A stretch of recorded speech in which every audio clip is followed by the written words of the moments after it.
Galloway is a construction manager and consultant, commercial and residential builder, and a certified inspector for all commercial and residential buildings. And now, here is About the House with Troy Galloway.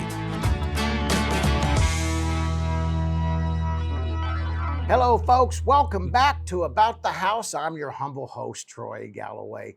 And as many of you have been watching us for years and years, know I'm also the owner of Galloway Building Services, which I'm really excited about. We are merging into the Construction Consumer It's a Construction Consumer Advocacy Institute. And what that basically is for education, helping people learn and navigate around the construction world, help you understand about materials, help you understand about applications, codes, permits, etc. And I do a lot of construction expert witnessing for litigation. So say you have a project that maybe didn't go well or you think didn't go well, and you contact us. And a lot of what we do is absolutely for free. But if you do need to take it a little bit further, we definitely are there and we can help you with that. We work with all kinds of attorneys, but we work with a lot of different professionals. And this is why we brought this. I brought my friend here, Michael Caples of Farmers Insurance, because, well, actually, go back and check out one of our shows from 2019. And we did one back then when we was working on the Answer radio station here in town. But it's out there on YouTube, and you can find it, or maybe it's even on Rumble. Heck, I don't know. But we got it all over the place. But insurance world has changed so much that what we had 5 years ago is just not quite the same animal. So I wanted to help bring people back up to speed. And Mike, I've known Mike for years now, and we love him. And Farmers Insurance, he's not just pushing Farmers Insurance. He does work for him naturally, but the insurance industry, actually, period. But he's a great resource. And of course, I think most of us know Farmers Insurance is a great insurance. But hey, real quick, before I do move on to Mike, I did want to share with you, we are selling a book, How to Hire Building Contractors. And because we are being fortunate enough that we are being, the Moolah Shrine is allowing us to use their building here, this room here. We are taking the proceeds of the sales of the book and helping the children. And so we want to help out. They're kind enough to share with us. We want to give back. So when you purchase one of our books, the links and everything will be out there for you to follow. I won't push that right now because I want to get on with this show, but we'll help you again. You just know every dime you spend, every bit of that, part of that money will be absolutely going to help the children. But anyway, enough for that. No more sales. We're going to get right to the meat and potatoes of it.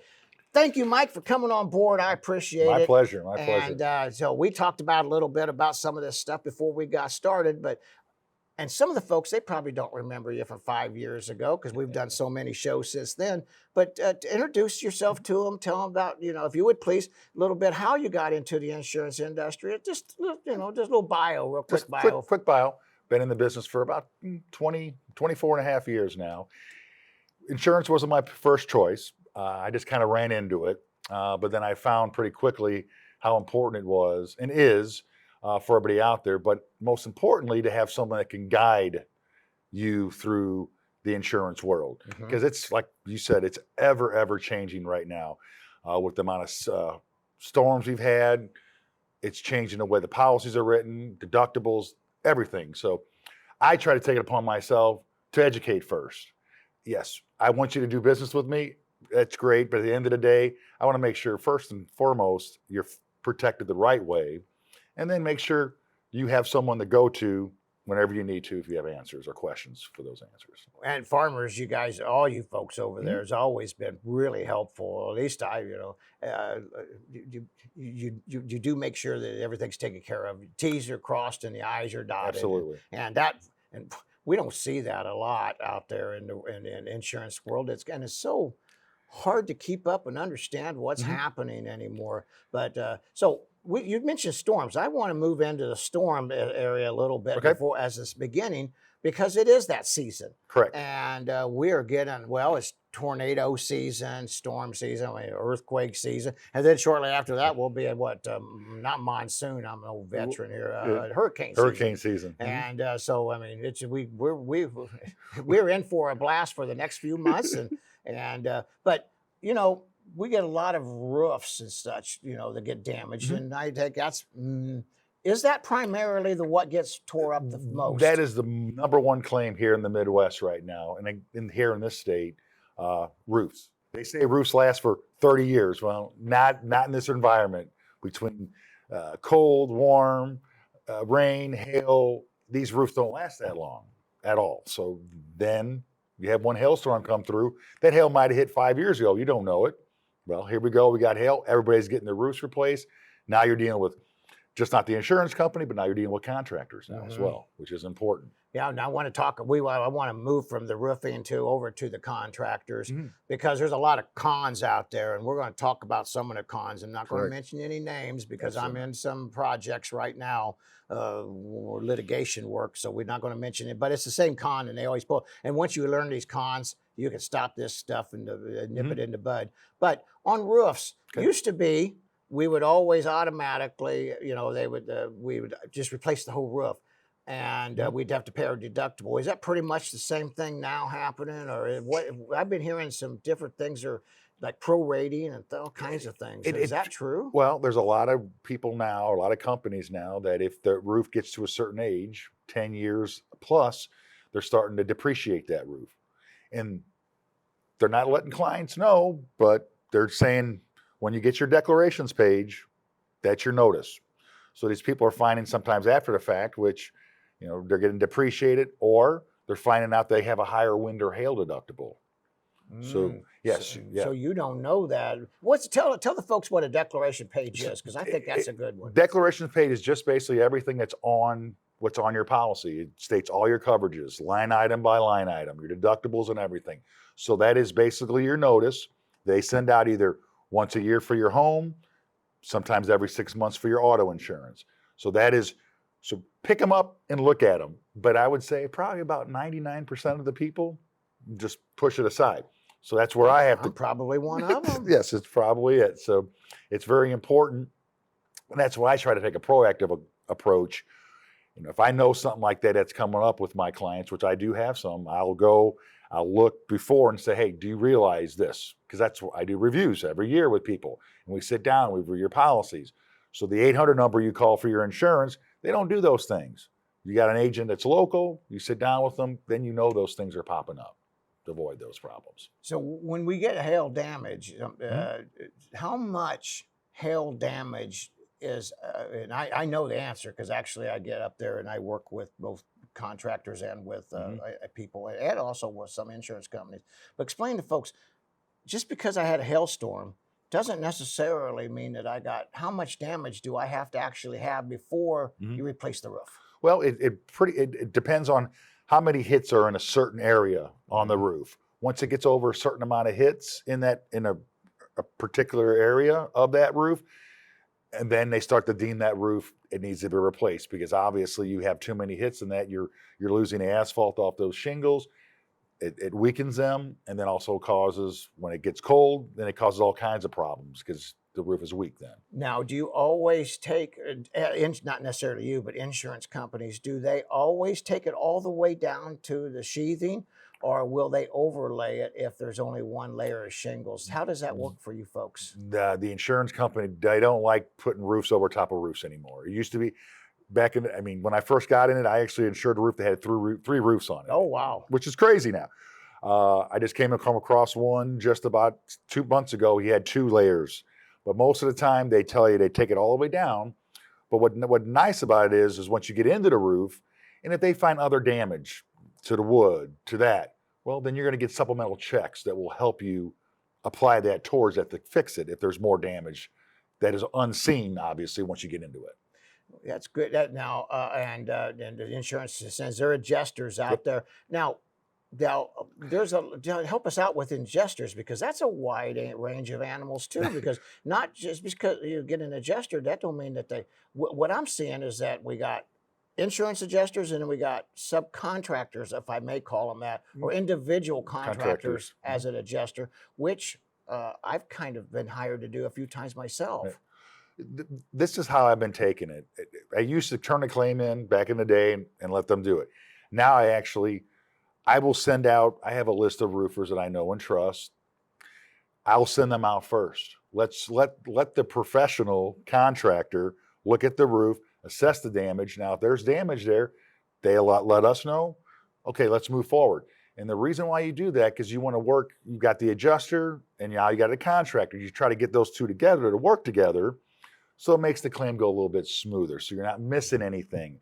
And it doesn't mean that I don't trust the adjusters, by no means. We're just bringing two groups of people together that both know their business to work together. And that makes sense, because if there was any litigation work in the future, it shows that the insurance company has done their due diligence. Exactly. You know, you've done everything possible that you could do to make sure that they're getting the product that they need. Correct. And the world is changing so fast that I'm finding I've done some inspections that they literally, on a home inspection, for instance, that roofers, I'll say that needs replaced, because I know how much square feet, and I don't want to get into all of that, but how many nicks in the area and how kind of damage, and then roofers will go out there. Some roofers will say, well, there's no problem, and I know what it is, that they don't want to deal with the insurance company, and then maybe because they're unethical, I don't know.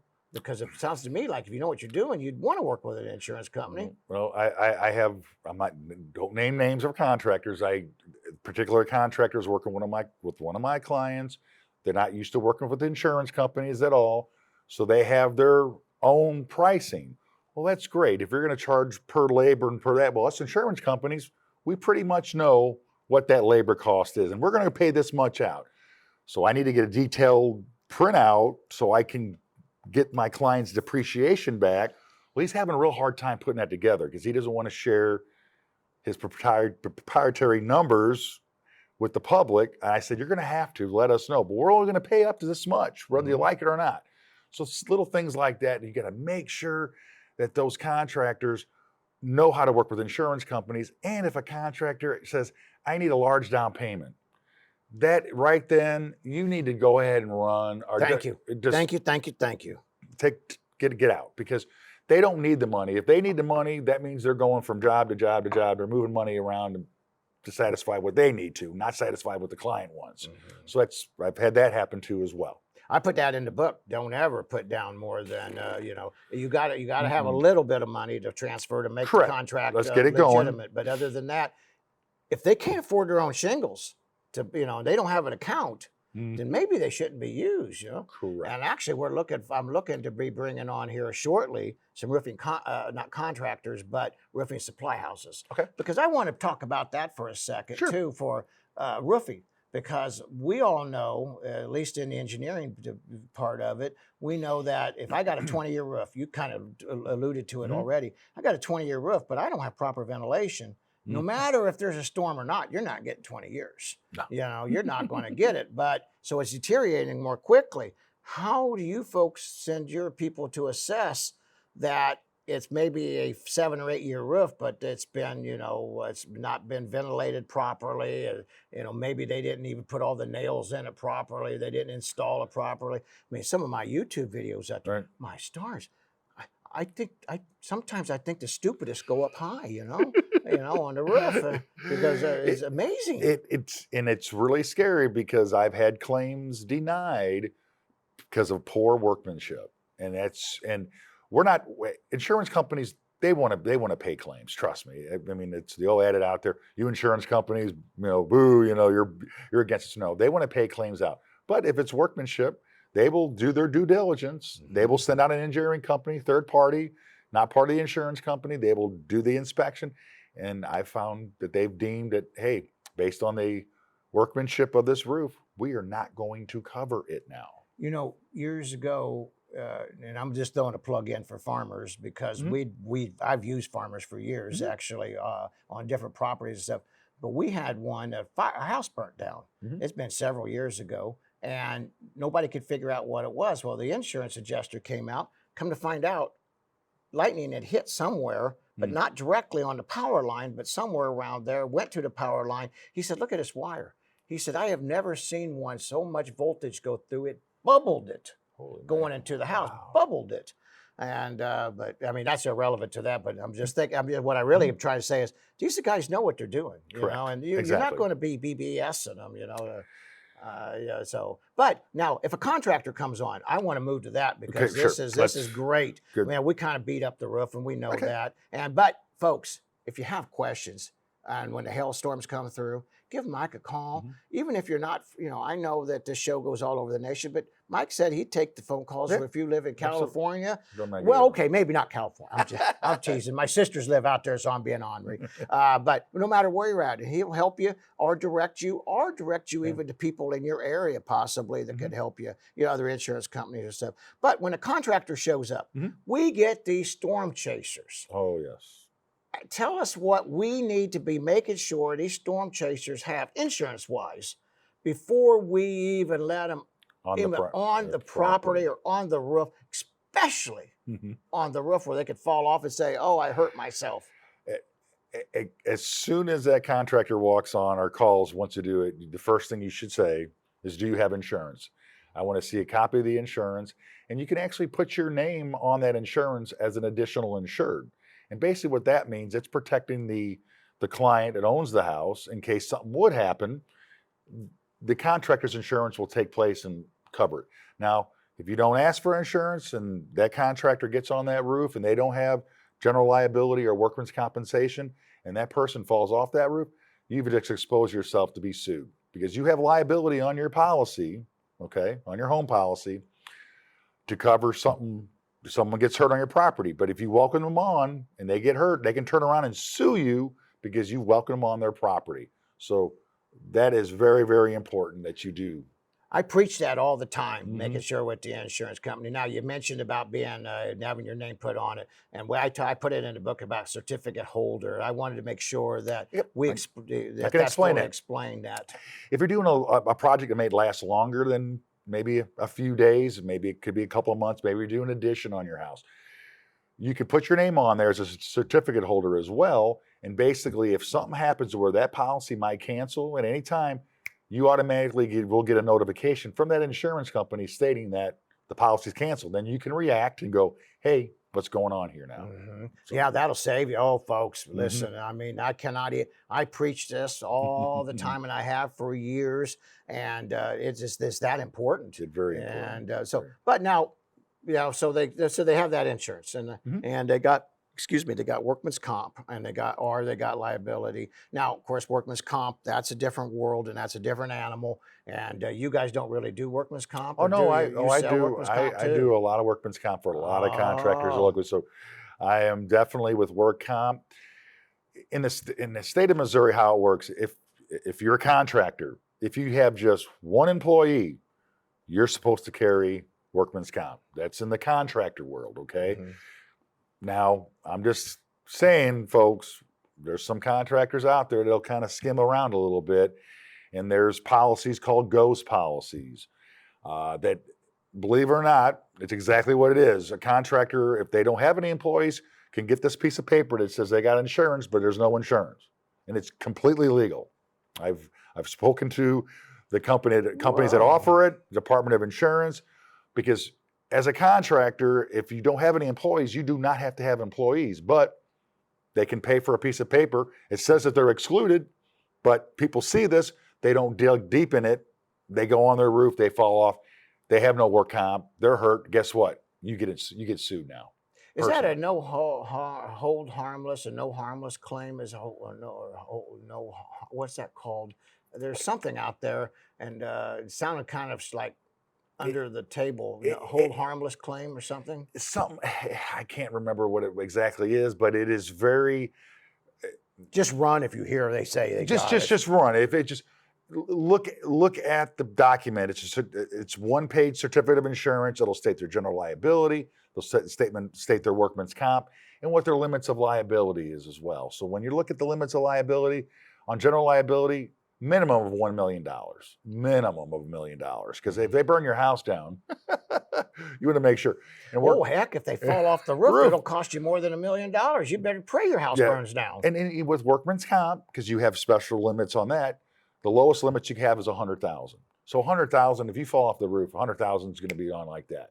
So that's where you got to make the judgment call if you want that contractor to have higher limits. You can force that contractor to have higher limits to do work for you. Now, let me ask you a question here, because this is one that I get asked a lot, and I want to make sure that I've been giving the right information because things have changed. Now, the contractor has to have one employee. But if I'm a handyman and I am the company and I'm doing my own work, do I have to carry workman's comp? You don't have to in the state of Missouri, but as a consumer, you can tell, say, if you're going to do work for me, I got to make sure if you fall off my roof, you've got a policy to cover you. And that's, I had a contractor came by a couple of years ago. Hey, sir, I'm going to go ahead and got mold. I see some mold growing on here. How much are you going to charge me? He goes, I'll charge you $200. And I looked at him. I said, you have insurance? And he looked at me and he turned around and walked away. So you got to be careful because people do. Hey, I saved a couple $100. Saving a couple $100 for someone that could get hurt on your property and now you're sued is not worth it. No, It's not worth it. and the years of aggravation and lawsuits and problems and attorneys and that's just something I don't want to do with. No, and I talk about that all the time to folks. And now here's another one, and we and I talked about this shortly before we got started. Bonding. Now we get this all the time. Insurance, or we get these contractors, and you all have seen it out there. I'm licensed insurance. We'll talk. License is another animal. We talk about that in the book too, and that's nothing to do with insurance. Matter of fact, just licensing. I'll just say it real quick. Licensing. There are a few states that you have to be a state licensed contractor. Right. What that actually means is you only know the procedures that have to be done, and you're registered so they can take their extortion tax. Doesn't mean they know what they're doing. It doesn't mean that they're any good. It doesn't mean that they're not a fly-by-night tail-light company. But most of the states, you do not, only license that we have is business license. Right. So if I want to work in the city of, say, Kansas City, I have to have a Kansas City business. So that makes me licensed, but that don't make me licensed to know anything. Correct. But the bonded, I think that was an easy one to, the license, but the bonding, I think that's a hard one for people to wrap their mind around. And all these guys claim it. So, and most of them are 99% full of crap. Right. Well, bonding basically, they say you're bonded. The biggest thing you got to make sure they have general liability insurance. That's their bond. But a bonding goes a little bit further. If you're doing work for a specific city or township, they have to have so much a bond, a piece of paper that says they got so much money to cover if they make a mistake, or that they have performance bonds for contractors for larger jobs, or they got jobs that deal with if they're in their house, so they steal something from you. So that's a dishonesty bond. So really, those are all the kind of bonds you got. But the most important thing you got to make sure is they're walking on with a piece of paper that says that they have general liability insurance and workman's comp. So don't fall for the bonding unless you ask them specifically. It's really not a big deal. No, it isn't. It's just something that they've been saying since I was started back in the industry 50 years ago. Licensed, bonded, insured. Yeah. Now about performance bonds, I do highly recommend that you get push for the performance bonds, like Mike said, like you said, Mike. On larger jobs, or if you got a big custom home or something. Yep. These guys might die or fall apart. I'm working with a great construction company out of Herman, Missouri. And I can't give the name, but not because I haven't got permission, not because they're not fabulous. But Daddy died, who owned the company, and the son took over, but the company started, faltering a little bit in the transition. Right. But now they're back on their feet doing a great job. Where now that case, a performance bond, if they would have just, fell apart, would have been fabulous and saved people heart, because these are big custom builders, and they, and that's right up their alley. But they don't even know about that out there in the country. No, they don't. They actually believe that if you shake a man's hand, that actually means something. That don't happen anymore. It used to be that way, but now you got to worry. You got a piece of document, people sign it, people notarize it, and make sure everything is on the up and up these days. You just can't do that anymore. And I remember too. So another one of the cons, which I'm writing a book on. I finished the book on how to hire contractors. I'm writing a book on it. Starting it. I'm putting everything together now, working on all the different cons. Now here's one of the cons that we used to get and still do. And I have general liability insurance. Here's my certificate. I got it. Well, for one, sometimes they just made it up. They just now on a computer you can generate anything you want. But sometimes what they'll do is they'll go get that insurance, and you probably know about that. You get your insurance, and then I cancel it, but you don't know I canceled it, and I showed you a legitimate certificate. Without you being a certificate holder, having your name on there, you would never know. It's just that important. It's really a matter of making a quick phone call. If you see the company on that piece of paper, you can look them up. I mean, you got the Google machine now. Yeah, you can just look them up, and you can call them. You have every right to say, "Hey, this person's doing work for me. Do they have insurance?" I work with other contractors or general contractors or hire subcontractors that I let them know if for some reason one of their subcontractors let their stuff go. So me as an agent, I'm ahead of the game. So I'm keep taking it out of the resident's responsibility. I make sure that these people got insurance. So general contractors have always asked for always asked for their subcontractors to have insurance. Correct. Right. But now some of these subcontractors are subletting the sub, and the subs are subbing. Yeah. And they literally, because subcontracting is a big world now, about bigger than it used to be. Yeah. But them guys, they're not making sure that they have insurance.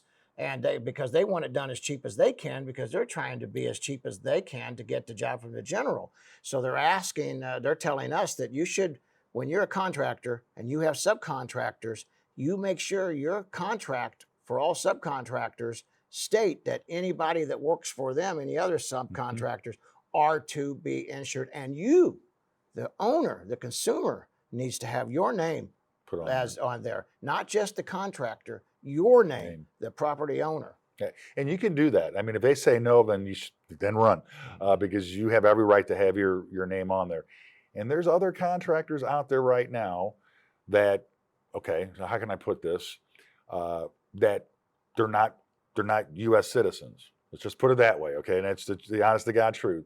So they're coming in, they're sub-working for a general contractor. They don't have a social security number.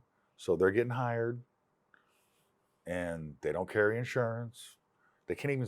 Some can't even. They don't even understand it. So they're going doing the work, getting paid, and if something happens, it's a nightmare. So you just got to be really careful because that's what's happened. Generals hiring these subcontractors, you're not sure exactly who they're hiring. You've got to really make an important consumer decision that all the way down the line who's doing that work. When I redo the revision of the book, I'm going to have to add that to it because I didn't even dawn on me that this was happening, but it is. And then as I continued to look, I see a lot of the subcontractor. I mean, there's a lot of Facebook and pages out there that you could go to for hiring subcontractors who work for subcontractors. Correct. Which it's crazy. But I guess it's just a loophole they're trying to figure out. Well, that's why we're trying to educate them. Correct. And I mean, because the general contractor says I have 1099 employees, so they're not employees of their own company, so they're 1099. So basically, it all falls back on that 1099 person. That person, and I won't even get into some of the situations I've come across already because I shouldn't say anything because it's a vicious circle. They don't even, these people get money. They don't even pay quite frankly, don't even pay their taxes because they don't have a tax ID. Well, they can't pay their taxes. They don't have. So there's a chink in the chain that someone needs to come in and change it. And it's happened a little bit more because we have more people trying to come in as contractors that they can't find people to work. So they're hiring people that are coming from other countries that could probably do good work, but they're just not set up as a company. They don't have an LLC. It just causes you all the problems as a consumer. Yeah, and that's another one that we need to tie. Need to when I get the roofing manufacturers come in and do the show. We talk about warranties and such, and so they're just because the general or the subcontractor may be certified, the one that actually does the work is not certified in that particular. And most of them coming across. I'm not saying they can't do good work, but they're not certified, so your warranties are not up to. And then if you don't have a warranty and you don't have that, then you have a problem, a hailstorm or a storm come through or damage of your, whatever.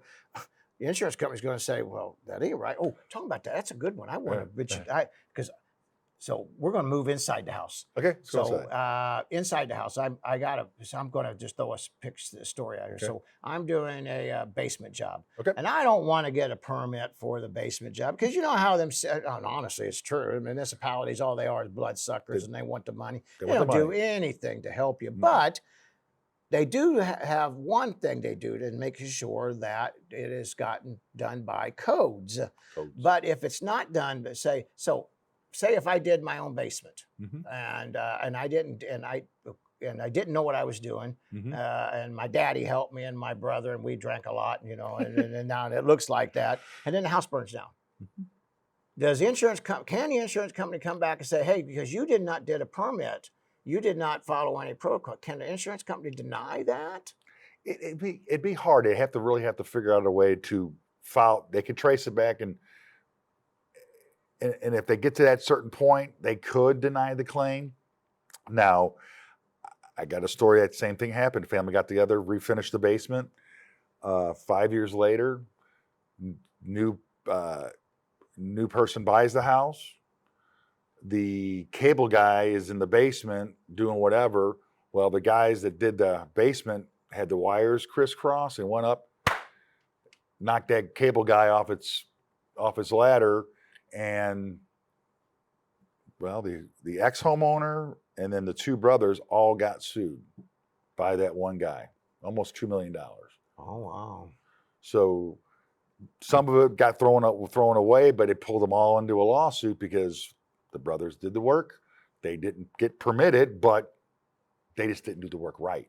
So someone was injured. So they went back after the fact. So make sure you get the permit if need be, and make sure it's done properly by a licensed contractor. Yeah, I think that's but people just think that they save money. I watched that on YouTube, and now I know how to wire. And that's not quite how it always works out there. Leave it to the professionals. That's what I say. So I did a wonderful radio show here a long while back, and we talked about it was during Halloween. And I told him about a wiring job. Right. And the guy, he did just that. And I'm not going to say who because he's listened to the show. I know he is. He's very close to me. Anyway, and it looked like he did it all right, because I looked at it. And I have my code permit as my license. So I do know what I'm looking at. I'm not an electrician, but I do know the codes. Anyway. This thing the crazy thing was this wire that it kept popping the breaker and it literally blew an outlet out of the wall. Ooh. And I literally took every breaker. He called me up. I'm over there in the middle of the night. We took every breaker out of the breaker box, and the lights were still on in there. And then I went out to look at I thought, this is crazy. And I went outside. I looked at it. You check out that radio show. That we did that one probably 4 or 5 years ago on about Halloween. And I looked at the meter, and the meter's running backwards. That means power is coming out of the house into the meter.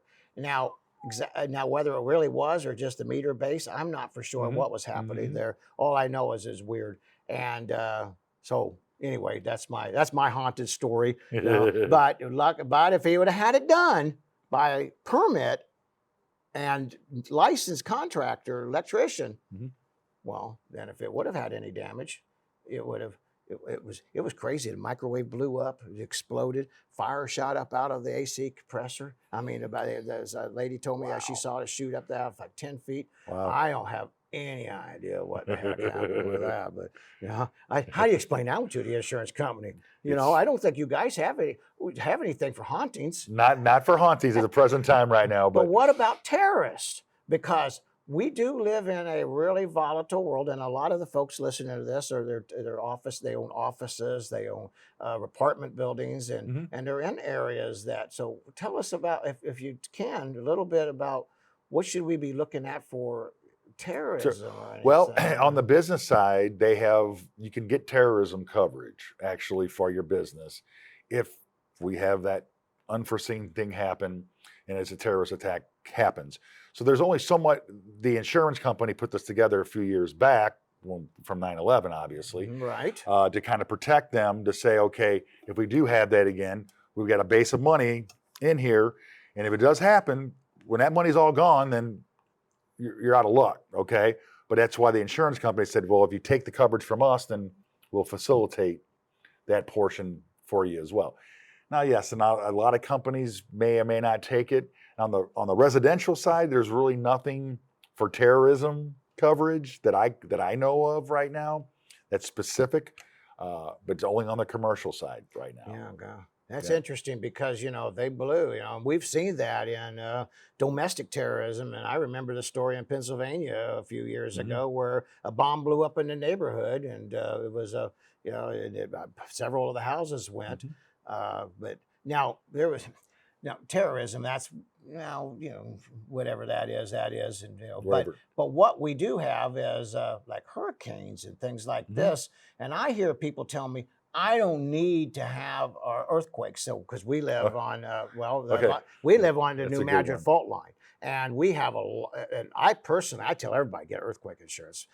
If you actually could watch how the seismic activity is getting more and more noticeable, and as the rates are going up higher, I'm a big believer in it. I have it on every single property that we Yes. own. But the argument I always hear is, well, FEMA will take care of me. Well- Tell us about this, because I know how FEMA works, and it ain't quite like that. Well, I mean, FEMA's not going to go out and say, hey, you had an earthquake, we're going to write you a check. What they'll do is they'll get you back to a certain point. They're going to give you a loan, low interest loan, more than likely. It's not for free. You're going to have to pay for it. But the biggest thing that what happens is with earthquake coverage, you could put it on your policy, or, which is really nice, I actually have a company that it's all they do is write earthquake insurance. That's Ooh, all they do. that's And- good to know. And I can get an earthquake I've written earthquake on buildings, residential buildings that were built in the early 1900s. It's unheard of that you can find a company that does that. So it is out there. If you don't have earthquake coverage on your policy, then you're getting in line to be taken care of. If you've got it on your own current policy, your insurance company's going to step up. They're going to take care of you, minus your deductible, obviously, because earthquake always comes with a higher deductible. It's not a standard deductible.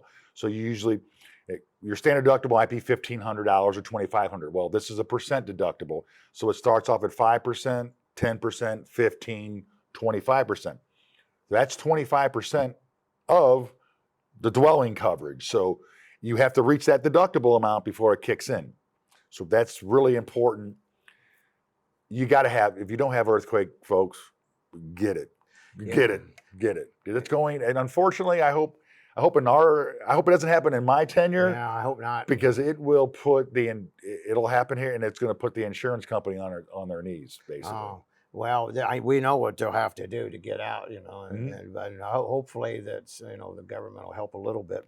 But talk about the government helping now. Well, I want to move over to still FEMA, but with the flooding Insurance. And for instance, I have a place on the Mississippi. I have a home on an Right. island on the Mhm. Mississippi River. Of course, we love fishing, so we talked about that. Yeah. So we'll get off with the fishing. We'll just forget all For about about this, it, this boring insurance stuff. Yeah, and the no fishing. kidding. But anyway, so FEMA, what they did back when Bush 2, the second Bush, the young Bush, Mhm. I forgot his first name. I call him Baby Bush, Daddy Bush, Baby Bush. Mhm. No disrespect to any of them. I don't like any politicians, so I don't respect none of them anyway. But then, regardless of that, but he did something that I thought at first was really rude. But was it really turned out to be genius. And so people thinking about the FEMA, well, everybody was taking their insurance or whatever, and then they was hoping for the flood, and they would have fix up their house and then get a flood and then make more money. And it was a money making deal. So President Bush said, okay, this is what we're going to do. The FEMA will lift your house and get it out of the floodplain, and FEMA will take care of that. But if you don't get insurance on your house, flood insurance, if you don't lift it and you take our money, then we take your house. Take your house. And because on a lot of them floodplain areas, that's really not your land. If you look at your fine print on in your title work, it says that the government could come take it away at any time, because if it's close enough, they call it national waterways or something. Something like that. So yeah, so just because, I just want to push that, because, and of course, naturally, we get them hurricanes that just devastate down and take out big areas and chunks, and FEMA don't bail all that out. No, because right now, if you're in a hurricane area, that's a whole other different animal, because now the state is taking that on. Insurance companies are getting out because hurricanes are just crazy. But here locally, with flood insurance, they don't offer it on a standard policy. If you're in a floodplain, well, if you have a mortgage, the mortgage company is going to force you to take it. Now, if you have to do that, talk to an insurance advisor, because FEMA's not the only one out there. Okay, there's other companies that offer flood insurance now at a much cheaper price, okay? At a much cheaper price. So that's where you got to do your consumer work. And so yes, so it's not on their standard policy. You have to get it now. If you're not in a floodplain, you could still get if you're next to a creek, that creek could rise. You could get a really cheap flood insurance policy for pennies on the dollar that will cover you if that creek happens to flood. Now, what if we are not necessarily in a floodplain, but yet we've had heavy storms and my sewer's back up? Okay. Would that be covered under flood insurance? That's if it comes up back through your sewer, you need to have the endorsement on. It's called your sewer and sub pump endorsement. Sewer and sub pump endorsement. So some houses have sub pumps. Right. They keep that water away. So if that sub pump for some reason malfunctions and stops working, well, that water's just going to come up through that sub pump drain and just flood your entire basement. Well, and some pumps are not going to work if you don't have a battery backup. And True. If that power goes out, and it does happen in bad storms all the time, and now my sump pump's not working. So anyway, that's a different animal, a story altogether. But nevertheless, I think people are getting confused, thinking I have if I get a flood insurance. But that's what you're saying. That's really not what we're needing. You need for that particular situation. That specific endorsement, the sub pump endorsement or sewer backup endorsement. You have to have that. Now some companies can take it all the way up.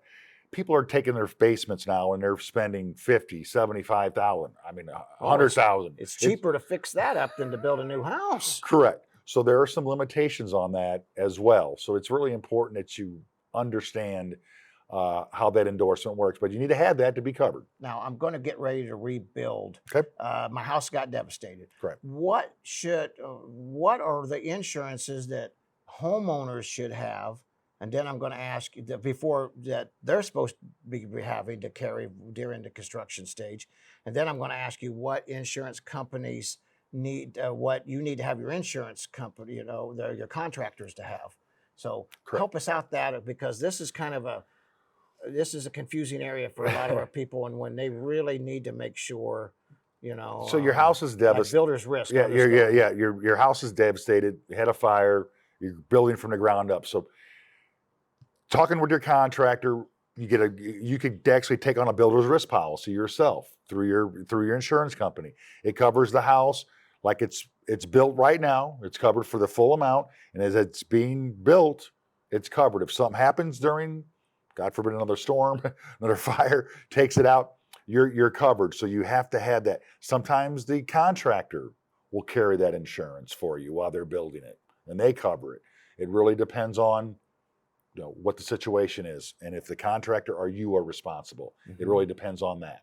That's really important. So if you have any doubts when you get their paperwork, and what did you call that again? You said they get their disclosure. You said declarations page. So when you get your declaration page, if you have a question, call the insurance company that's supplying this and say, hey, what do I need? And I put that in my book. I said, because I don't know, and every state's different. And so I always say, contact your insurance company and ask them what you should have, because like in Missouri here, I've seen where they was working on a room addition, and big room addition, almost as big as the house, and then the tornado just took it out.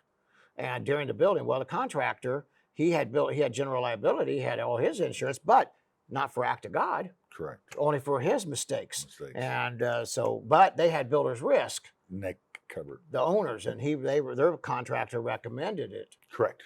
So you got to be sure. Right now, I have a claim that I'm working with. They just put a room addition on it.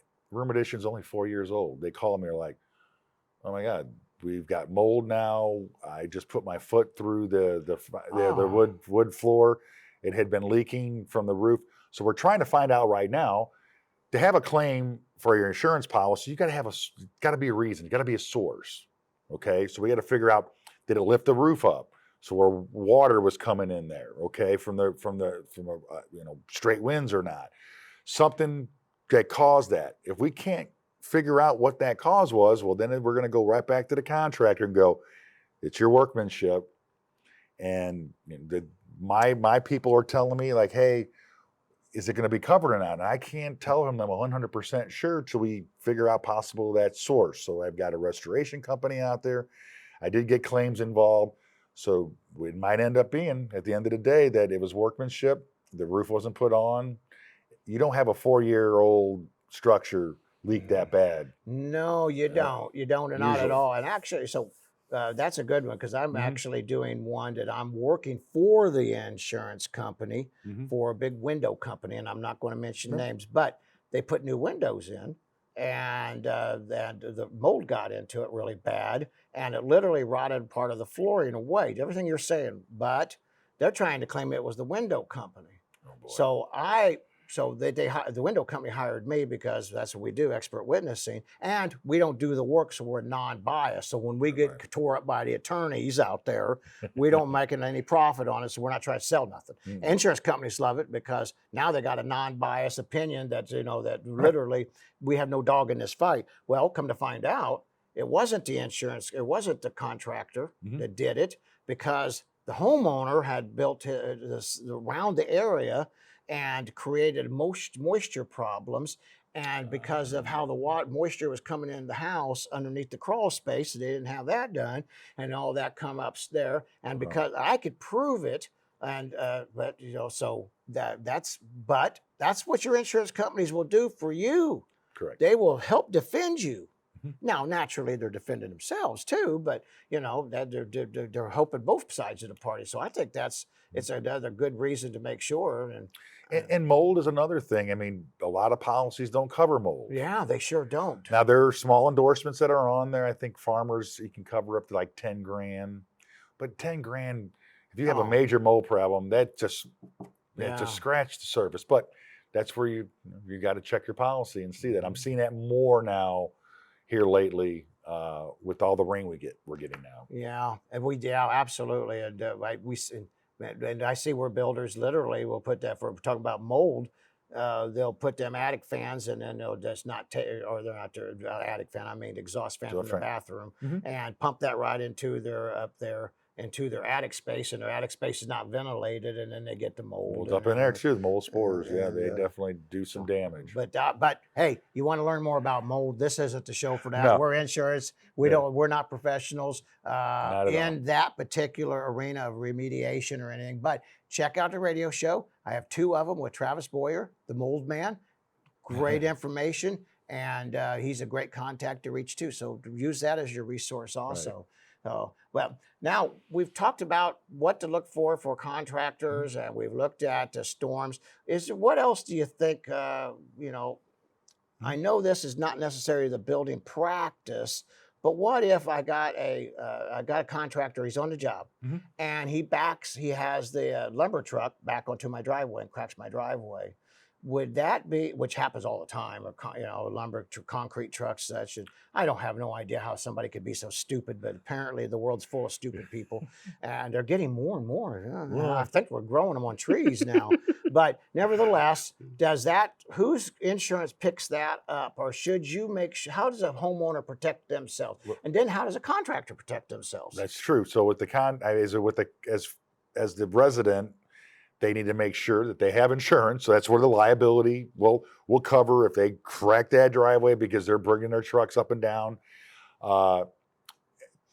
They got to make sure they got the coverage. Now for the contractor, you just need to make sure, check your policy or your general liability policy to make sure there's not anything that throws that out of that. Sometimes there might be that small print that does not cover XYZ. Majority of the liability policy will cover stuff like that. If you're on someone's premise and you're doing work for them and you cause harm, usually it's covered. And I tell people what you need to do, honestly. I'm making sure you got your insurance. Right. But then take a picture before with the contractor standing there. Correct. Take it with him and on your driveway or something to make sure then if there's no cracks, then you've got it proof right there. And just kind of do it ahead of time because you know you're going to have that on there. It's best to be safe than sorry. Yeah, especially for that in dumpster. But now I got one last question, Okay. and I'm going to ask you then to just fill in any gaps that I've probably missed. Okay. Because this is kind of confusing for a lot of the folks. I have snow on my driveway or in my sidewalk coming up there. Okay. And we'll say somebody's walking up there and I removed the snow. Okay. But it kind of got frozen and they trip and they fall and they get hurt. Who is responsible? And should I have removed the snow or should I have left the snow there? Before you folks in Southern California, we just look at heavy rain, same thing. It gets slick. Slick, right. It's so that I've actually had a conversation with Matt Nagel. Actually, we had a conversation about Now, Matt this. was on our radio show. He's an attorney. Yep. And check him out. And he's coming back on. We'll have him again. Yep. But I'm just throwing a quick pitch in for Matt. Absolutely. So it really works like this. If you do not clear the path out, you don't clear your driveway, and it's still, you didn't change the exterior of that ground, which though that person sees that they're stepping on that snow and it has not been touched. Technically, it kind of keeps the homeowner away from being sued, okay? But as soon as you remove it, now you've changed the landscape of that. Now you've taken upon yourself to change the landscape. Now someone comes on, slips and falls, then it falls back on you. Majority of the time, yes. Even if they don't clear it out, they slip and fall, your liability should pick that up for you. But there's some little inners of the laws there. If you don't touch it, the consumer sees it, you shouldn't walk on that. But if you move it, now you've cleaned it, now you've changed the landscape. So it could have an issue. I got a story. And it's kind of twisted it around to be kind of funny, but to get them off. So I have rental property. And I had somebody come onto the property and claim they slipped and hurt themselves. And no doctors, no nothing, anything. So when they called me, they was trying to extort money from me, I felt. Because you had no proof that you fell. You just said you fell. And no doctor's report or anything. So, what I did in that case, and I don't know if this is a good idea or not, but I'm admitting it. I just told, I'm sorry you got hurt, but I promise you I won't sue you for trespassing. I'm not going to call the law. I won't have you arrested. And that shut them up because they realized it was bull because, I'd ask them because I didn't want nobody hurt. And if it'd been the fault of anybody's, that's what I have insurance for. That's what I got it. Now, why they slipped, I don't know. And I didn't alter anything, but that doesn't mean that, stuff happens. I've read cases to where someone actually was breaking into someone's house and got hurt, and they turned around and tried to sue the homeowner. Obviously, it didn't go through, but you just hear stupid things like that because your liability is welcomed or unwelcomed. And hey, if you folks have any comments Yeah. on this, hit on the comments, hit like and subscribe our videos, because that would really help us. Absolutely. And I'm going to get the information. You're going to get all this information so you can reach Mike and his email and such. I'm going to have you share that with them, and then we can, and maybe you could get a card. If you got a card, we could put that information on here. But hit like it, hit your comment section if you have questions, because Mike will be watching your comments, and so maybe you don't really have time to call him. Or you just see it in the middle of the night and the thought come to you, hit comments, write it out there. And Mike will get back to you, because he'll be watching this here and watching the show and anything. That way we could continue educating you folks.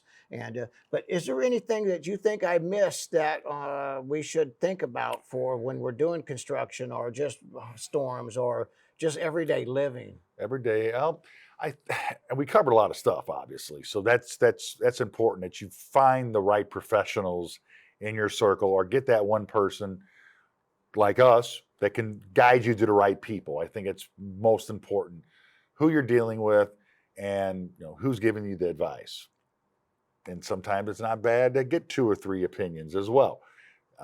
And you might get the same answer, but if it makes you feel better, you're doing your due diligence. And at the end of the day, we want to make sure the consumer is most taken care of. Well, yes, the consumer has taken some issue. They might have took upon themselves to play games or not, but majority of the time, the consumer, they don't do that. They just don't know what to do. So that's why they turn to us. That's exactly why we started Construction Consumer Advocacy Institute, is to help people at least ask the right questions. Right. So when I do expert witnessing, the thing that lawyers always ask me, and they try to catch me up in depositions, they said, well, so you're an expert witness. Does that mean you know everything? I tell them, absolutely not. That's not what makes an expert. An expert is somebody that actually is smart enough to know the right questions to get the right answers.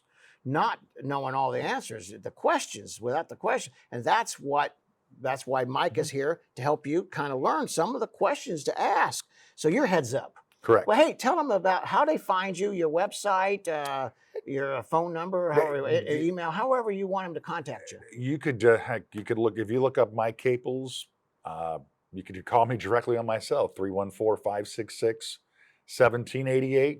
I'll answer that anytime. If you go, just type in Michael Caples or Michael Caples Agency, St. Louis, Missouri, my name and everything will pop up too on the Google machine as well.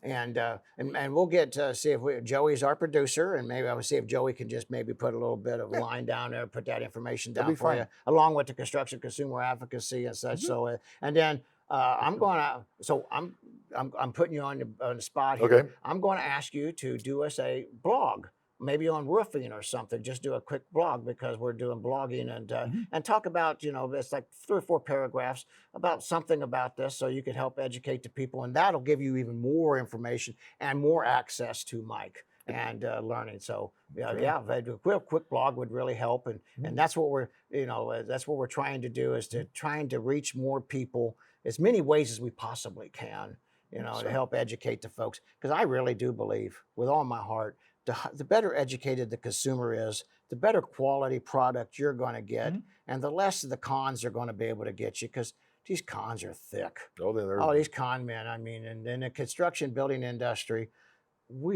I guess that's the only one I know. I guess they're out there in all of them, but wow. I mean, these people are, there's great ones out there, but there's twice as many unethical ones out there. For sure. So, well, thank you, Mike. You're welcome. Appreciate it very much. Appreciate and I it. appreciate you folks for watching our show. Hit like and subscribe, like I said, or ask you to, if you would be so kind. I'd greatly appreciate it, because that helps us promote this to more and more people. Thank you. God bless you. Sponsored by Troy Galloway and Galloway Building Services. GallowayBuildingServices.com.